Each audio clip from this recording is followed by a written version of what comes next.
Welcome back to another episode of the Reel Thesis Podcast. I'm your host, Shalini, and if you are new here, this is a podcast where I analyze stories on screen. Today we are talking about the 2020 film Sweat, written and directed by Swedish-Polish director Magnus van Horn, and starring Magdalena Kolschnik, who plays Sylvia, the main character in our film. The film was supposed to be released in 2020 Cannes Film Festival, but due to COVID, it didn't really get to premiere there. It was just picked up for distribution, and it is currently streaming on Mubi if you would like to go see it. Because this is a lesser-known film, I am going to go over the whole plot before jumping into the analysis, so there are definitely some spoilers ahead. We begin with a very high-energy fitness class led by Sylvia, and we can see that she really connects with her fans. They absolutely love her, and they are so moved by her and her teaching abilities, and she is just very vibrant and is able to really excite and motivate people in the class.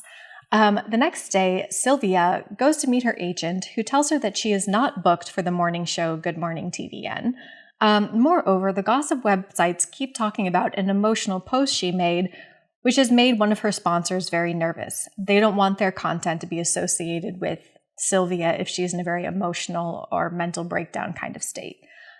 Sylvia goes home and she makes a very cheery post that she makes a smoothie and she's promoting Olympus Nutrition, and she rewatches the video that she had posted in which we find out that she just talks about being lonely and wishes that she had somebody special in her life, and she just feels very alone all the time. Later, Sylvia goes for a walk, and she notices a man in her car just watching her. She goes to confront the man, and he starts off in front of her. She gets very angry, and she smears her dog's poop bag all over the window. The next day, Sylvia is surprised to find an emotional apology from the man, whose name is Rishek, saying that he is sorry for the way he treated her, and he also understands how she feels. He, too, is just very lonely, and he can really empathize with how she feels. Sylvia gets a call from her agent telling her that she is actually booked for Good Morning TVN the next day, and she gets dressed to go to her mom's birthday party. Sylvia brings all these gifts for her mom that are just simply too lavish. Her mom is very simple, lives in a very, humble apartment, and Sylvia brings this big TV and these huge flowers to just show her love for her mom. But it all goes kind of underappreciated, and it's just very apparent that the things Sylvia brings physically don't fit in the apartment. They have dinner with their family, and dinner is going well, but then they start to play a video of Sylvia's fitness class, and we kind of see the family just making light of Sylvia's work, her mom especially, who pokes fun at it, says things like, "Oh, I wish you did yoga, I prefer to do yoga." And so Sylvia just ends up feeling very underappreciated and almost made fun of by her family. Later in the evening, she goes to the club to meet up with one of her fitness people that she works out with, named Kladush. And she invites him back home. They worked together at the beginning event at the start of the film, and they have a very friend kind of relationship. He likes her and hits on her, and she shuts it down. However, when she goes to the club, she invites him back to her place, and they start hooking up, but Sylvia is still not really feeling it. So she takes Kladush to the window and shows him Rishek in the car and says, "Hey, can you go talk to him, confront him, tell him to leave?" Kladush does, but he takes it way too far, and he beats Rishek up very badly.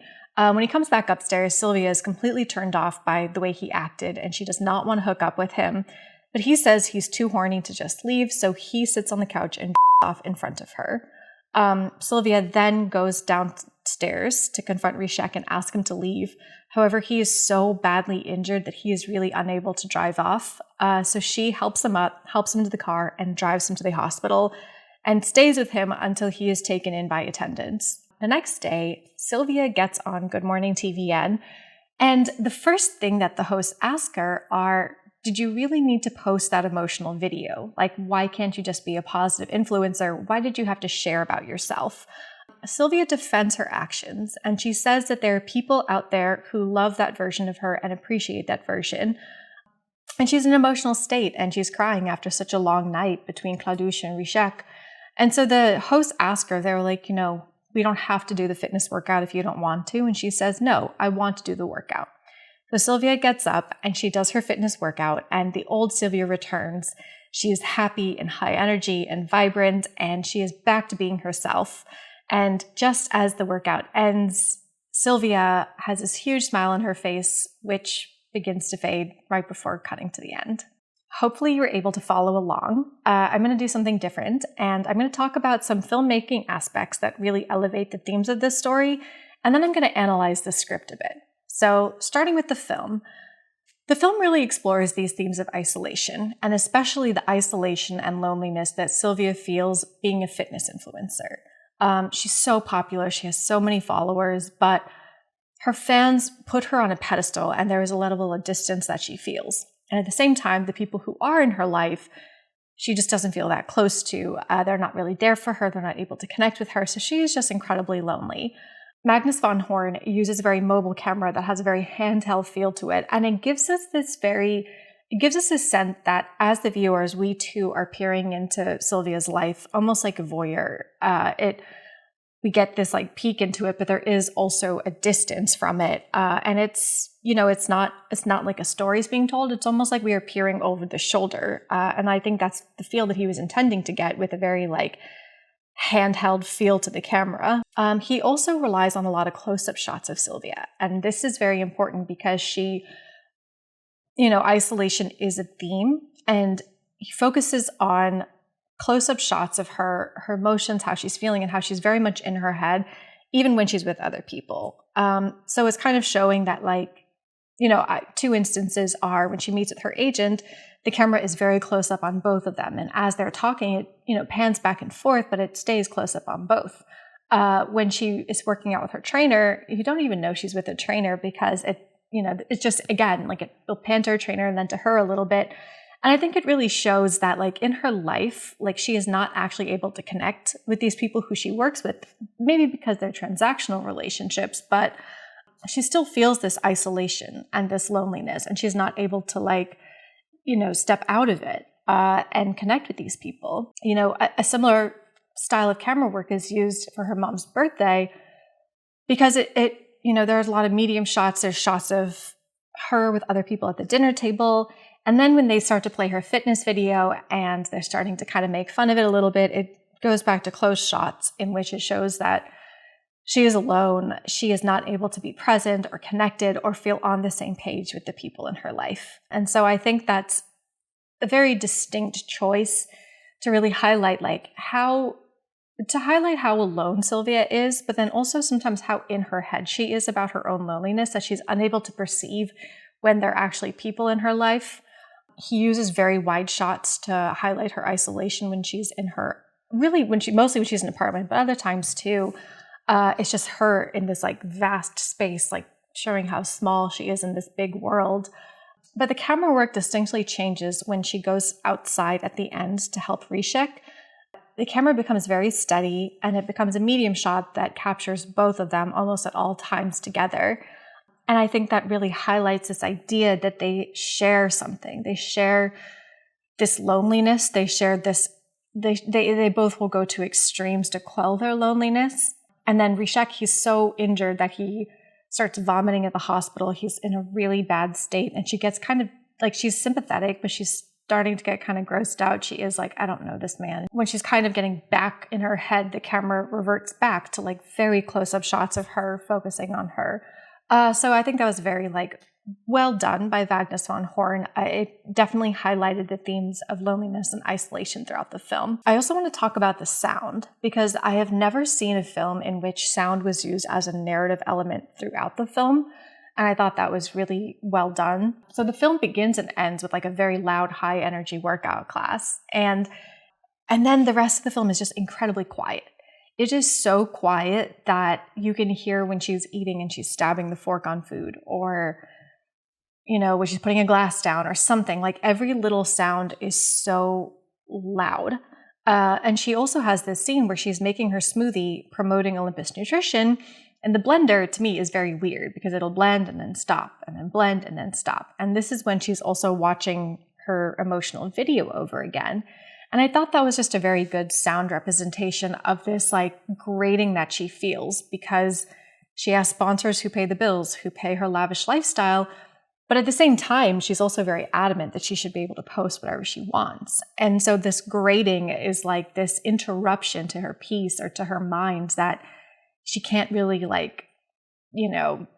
put down at the moment. So I thought that was a really great narrative element to highlight that theme, or really just that moment. There's also 2 instances. She does a live stream, and so she's reading the comments, like she's reading questions people have for her and then answering it. And I thought that was just a really great way to, again, highlight that she's very alone. Like, yeah, she's live streaming with people and interacting with them, but like she's the only voice in the room. And it happens again when they play her fitness video at her family lunch or dinner, and the sound isn't working. So she's like, oh, I can just narrate the sound. And it's just very interesting to show that it's almost just talking to a void, like there are people on the other end, but there's a distance between her and these other people that she can speak, but it's out into a void, and she's not receiving like that back for herself. The last thing I'll mention is color.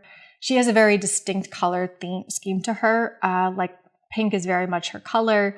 And so she's seen wearing that a lot. When she goes to her mom's birthday, she wears like a pale pink, and it's her mom wears a very similar color. And I think that goes to show that they are very aligned. They both are somewhat self-absorbed people who are unable to like really reach across the aisle and get to know the other, or, embrace, like, her mom can't do it for her, she can't do it for her mom. And so even though they kind of butt heads over the course of the dinner, I think that wearing the same color really shows us that they are very aligned. We see red pop out when Sylvia is very much feeling herself. It shows up in the fitness class at the beginning, when she's in her room, making a heartfelt video, or in the like dressing room, making a heartfelt video, thanking people for their support and for their energy. She eventually does paint her nails red. She has got a cool nail pattern where her middle 2 fingers are always a different color than these, which I love. Oh, and then she also puts a red necklace on her mom when she's trying to have like just an affectionate moment with her. And it's all the same shade of red. The last color I'll mention is just when she goes out to the club, it's the only time she's not in a pink dress. She's wearing a silver dress, or she's not in pink. She's wearing a silver dress. And I think that goes to show that she is acting completely out of character for herself. Now I want to jump to the script. When I finished watching the film, I asked myself, did Sylvia go through enough change over the course of the story? And I came to the conclusion that no. I don't think she did. And I think the change that she goes through is a little bit too subtle to really appreciate in the film. It's very clear that Sylvia is going through something in the film, but it just doesn't land. And I think the reason it doesn't land is because Van Horn doesn't set up a baseline for Sylvia's character early enough. So the behavior that we see throughout the film is kind of supposed to be a more erratic or drastic or elevated version of her behavior, but we had no baseline for her really to start. So we have no idea what is, absurd or worrisome behavior for her, or what is different for her. I also think that the conflict has to touch on a vulnerability of the main character. And if it doesn't, then it's kind of lost on the audience, why the conflict is a big deal. And here, I don't feel like the conflict really touches on the right thing. The conflict or the inciting incident that really changes her behavior is her learning that she is not booked for Good Morning TVN, and learning that her sponsor is upset with her for posting an emotional post. That is fine as a conflict, but we never got any indication beforehand that Sylvia cares about these things. So it was very hard to recognize that this is a conflict to begin with. It doesn't seem like she would care, so it didn't seem like the thing that would change her behavior. In the conflict, the conflict or the inciting incident has to mirror the beginning in a way, or has to basically, the 3 main parts, the introduction, the conflict, and the resolution should all be somewhat mirrors of each other. The conflict should kind of reflect something that is set up in the introduction. The resolution obviously has to address the conflict and also has to connect back to the introduction in some way. And we just don't get that. It's also very strange that the conflict is that she's not booked for Good Morning TVN, but then halfway through the film she is booked. So it's hard to really grasp what the actual conflict of this film is, or what is the inciting incident that puts her on this path of just acting very differently and going to new extremes in order to maintain her popularity and her fame. I mentioned that I think the film is a little too subtle. I say that because after the film ended, I did go back and rewatch the beginning, because I didn't I was trying to see, like, did I miss things? And like Van Horn does set up indications at the beginning of the film, but I think it's just too easy to miss it. So for instance, at the beginning after her fitness class, she doesn't check her phone. Like, she's with her fitness partner, Claudouche, and he's like reading comments to her, and then she has dinner and she's not on her phone. Whereas late in the film, she's kind of obsessively checking her phone, rewatching her videos, looking at tags of herself, like more obsessively on her phone. With Claudouche, like, they have a flirtatious relationship before, and she has no problem shutting it down. And, and then she goes to the club, she meets him, invites him home. But it's a very similar dynamic. Like, they take it a bit further because they do start hooking up, but it's a similar dynamic in the sense that he is very into her and she is shutting it down. So there is this parallel, but it wasn't very different for me. I guess it's the fact that she took the behavior a little bit further. She does change her behavior towards Rishek. She's very angry and disgusted with him. And then she has empathy for him when he is such a pitiable state.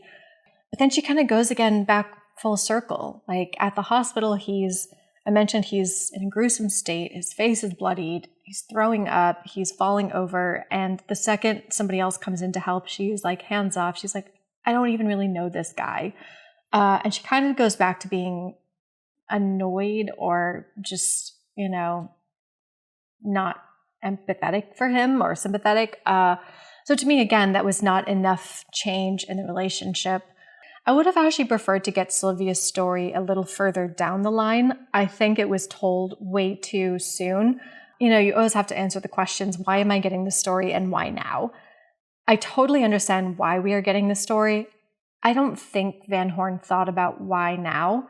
I think the inciting incident or some of this should have been set up, and the behavior should have been observed over the course of a few days or over the course of weeks or months rather than like 2 or 3 days, because it was just not enough time to see the worrisome behavior that Sylvia was exhibiting. I did have a different take on the ending than Van Horn talked about. He kind of talked about how he wanted it to be a more almost rom-com-y ending where she kind of gets this realization that, she can achieve peace and happiness, but the smile fading at the end is her realizing that it'll always be fleeting. I had a completely different take on it. I interpret it as, she goes on Good Morning TVN after this very long night, very disgusting night, and all these things happen to her, and then she has a mental breakdown during the interview. And I interpreted that mental breakdown as almost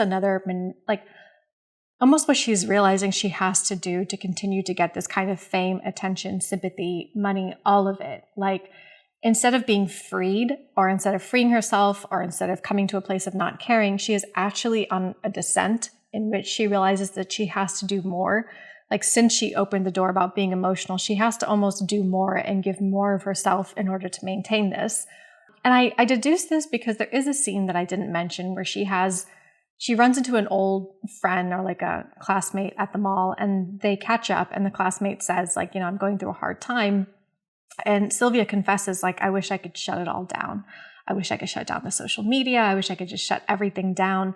And I see that as like her true intention, like what she really wants. But instead of doing that, she is actually having to give more of herself and go through bigger extremes and put herself in more comparable situations and have to, deal with more ugly behavior in people in order to maintain what she has. And so I see the class on Good Morning TVN as her returning to herself, but I interpreted the smile fading as this realization that she has to do so much more to maintain what she has built, and it's not all beautiful and it's not all good. The last things I want to talk about are 2 motifs that I found throughout the film that I thought were very interesting. The first motif is this idea being kept and unkept. So Sylvia always just has impeccable outfits. She's got, she always wears her pink. She's very perfectly styled. They focus on her hair and makeup when she's going on the morning show. Like, she has a very kept presence.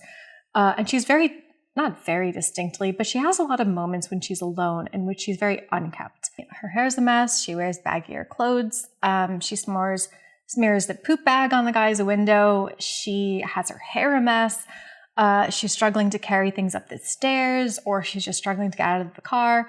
We really see this like complete messy side of her when she's not on. And I thought that was a very interesting theme to highlight the isolation that she feels. Like her physicalness and her beauty and everything is so on display, and she gets a lot of praise for it, but nobody gets to see this other side of her. And it again highlights the loneliness that she feels, that like if anybody saw this vulnerability in her, she might feel more connected to them, or they might feel connected to her. But instead, all I get is a very picture perfect and polished version of her. The second motif that I thought was very interesting is this juxtaposition between the value we put on beauty and the villainization of ugliness. Again, Sylvia is a young, beautiful blonde girl, and she expresses this loneliness in her post. She expresses, she has a bit of a mental breakdown or emotional breakdown, and she doesn't notice the sympathy, but when she's watching the gossip websites, even the hosts are like, "Oh, Sylvia, we feel so bad for you. Like, we understand you're okay. Like, it's okay, Sylvia." She doesn't notice it, but like she gets a lot of sympathy for it. Rishek kind of says the same things. He is like, "I am lonely and I feel how you feel." And instead of any kind of sympathy, it's portrayed as very pitiful, very pathetic. Almost like there's no, even though he says the same things. And it really highlights like this idea that we put value on people very differently based on how they look. And it is interesting that like when he's injured and she's taken him to the hospital, like they're both covered in his blood. And I think that's a moment of getting to like put them on an even playing field. And I mentioned earlier that in those scenes they're shot together.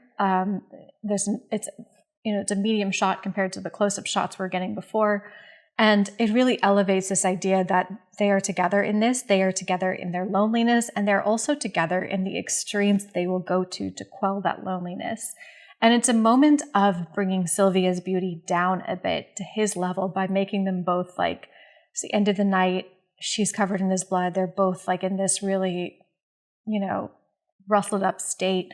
And it draws a parallel between them, between like the struggles that they're going through, but how it is just manifesting very differently for them based on their beauty and on not ugliness, but like, she follows a very traditional idea of beauty and he doesn't. And so she gets to navigate world and is treated very differently than he is treated. And, he does a lot of things that are not okay, that are very disgusting, but there is a difference between like the beauty and ugliness in this film. And that is all I have for you. We will see you next time. I really debated wearing fitness clothes for today. I wanted to because I have so many fitness clothes, but I really love this outfit by Rouge. It's a French website and my friend introduced me to it, and it's just a really great shirt. So I decided to go with red instead of wearing fitness. And I don't know how I feel about that because I like to dress on theme, and today I just felt like being cute.